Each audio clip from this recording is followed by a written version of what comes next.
You're good? Alright guys, so I'm at a beach today and I'm gonna be doing a little overnight challenge thing. I have the dive stuff and I have some rods, so I'm just gonna jump out right now and shoot some fish to cook up on the beach, and then later on we'll start fishing and see what we can catch later in the night. So yeah, this video was requested by one of you guys for reaching 300 subscribers, so thank you for the recommendation, and yeah, we'll see what we can catch.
So on this dive, I saw a small school of moo.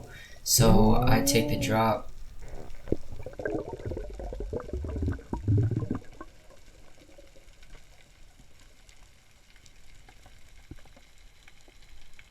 Then once I get down to the bottom, I realize that the moo are actually already pretty close to me.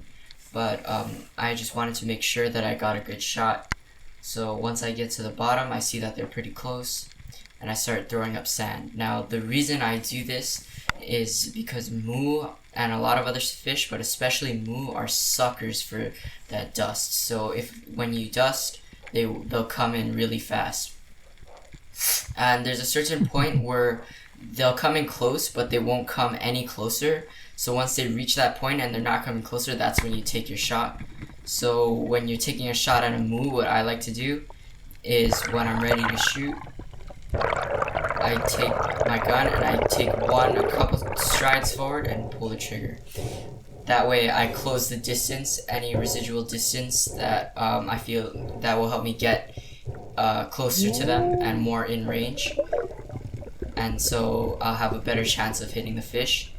And as long as you do those couple of strides quickly, they won't be able to react and you'll be able to get the shot off. So here I just head back down to retrieve it.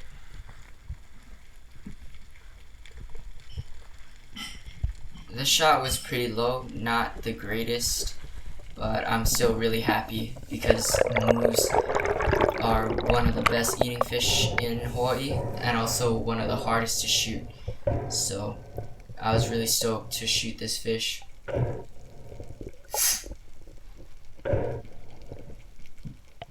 This guy was pretty big. I think he might be my PB moo, actually. So even more, I was super excited. Although I tried to keep my excitement down until I actually landed the fish. So we're just braining it right now. So yeah, good size moo. Time to get on with the rest of the dive.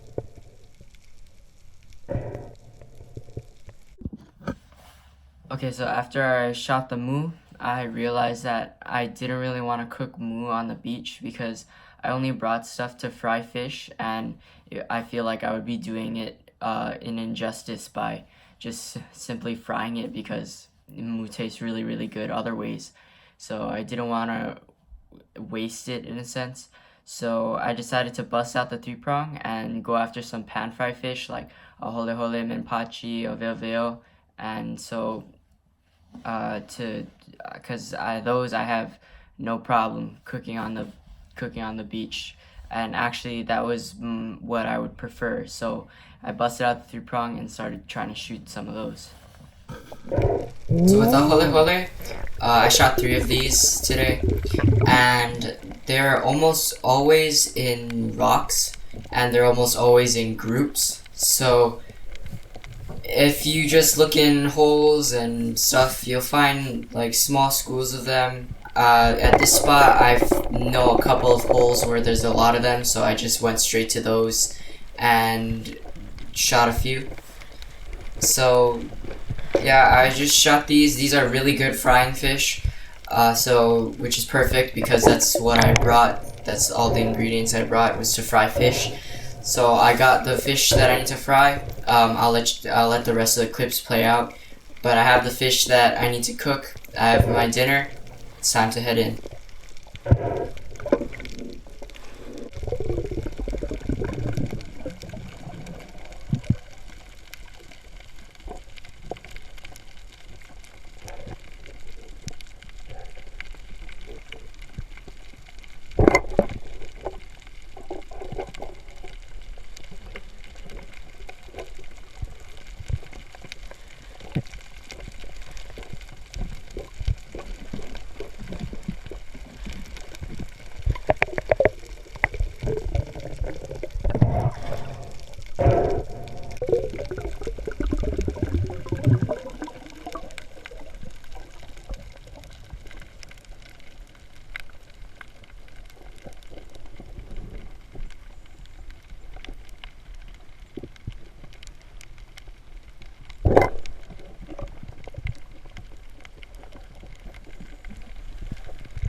Okay, in this next clip, I was swimming in. I had shot all the fish that I wanted, and I was swimming back to shore, and I saw this giant tohei, or I think it's called white eel or conger eel, and it was huge. It was like 3 feet long, and I also noticed that its head had a bunch of wounds in it, and its eye was all jacked up, and it didn't notice me. So when I was swimming past it, I thought to myself, well, this guy's probably going to have a hard time hunting and surviving because of its eye injury and all the injuries on its face.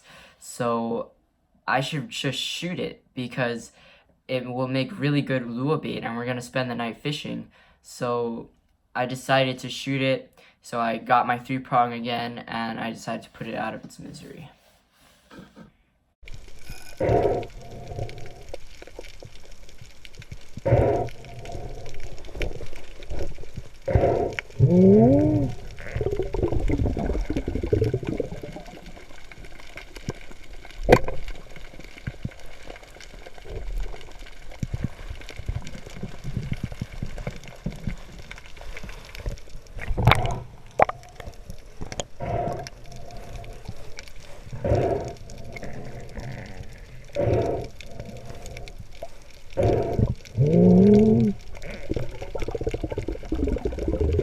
Okay, I got the fish here, the haul from the dive. Got some 3 hole hole, the 3-prong,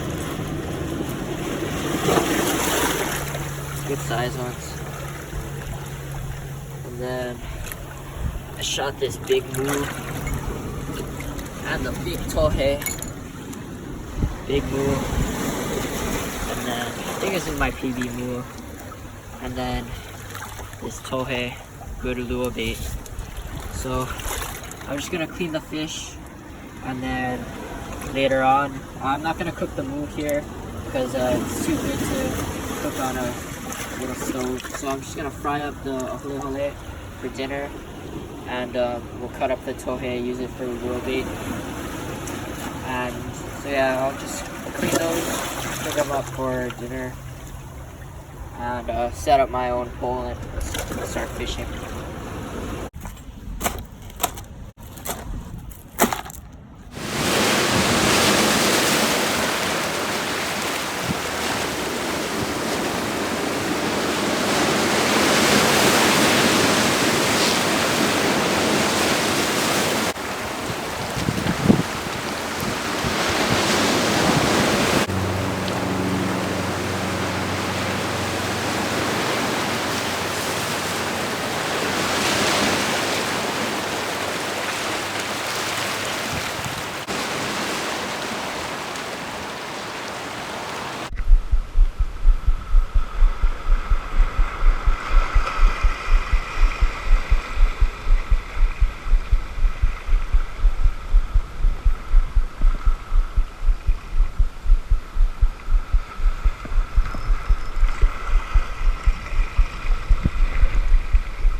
This is a baby kupipi.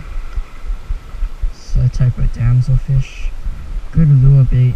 We'll probably catch one and rig one up later. But for now.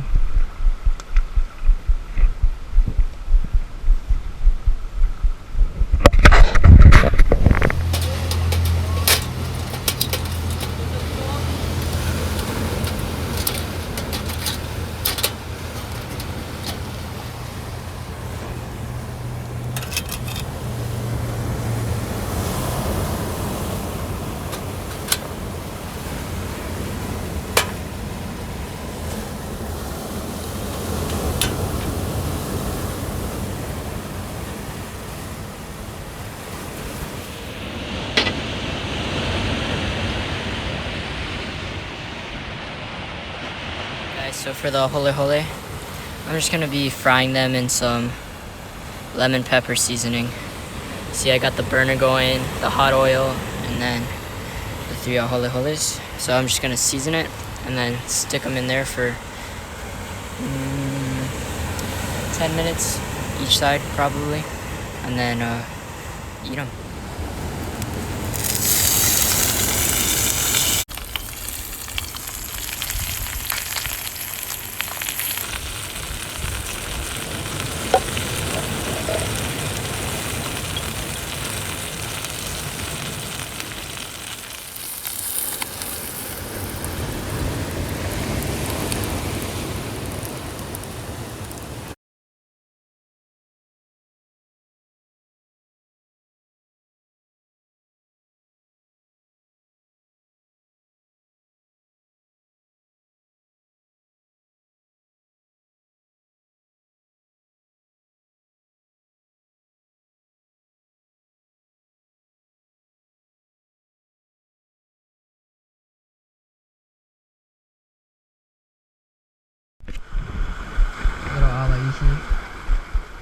Alaihi.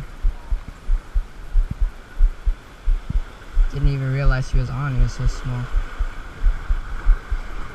Broke the lead off though. Just waiting for the big ones. So after that little alaihi that we caught, we were getting no bites. So like the whole night we had no bites. So we decided in the morning to switch spots. So when the sun started coming up, we moved to this other spot and found something pretty interesting. Okay, just found the moi washed up on the rocks here. Should I grab him?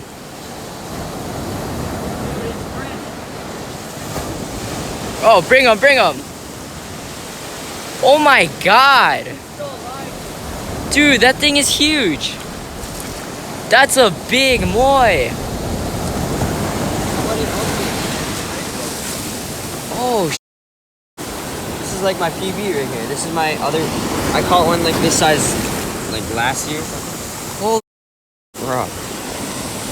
Here, gotta get the hook out. Should I grab the knife? Okay. Big moi.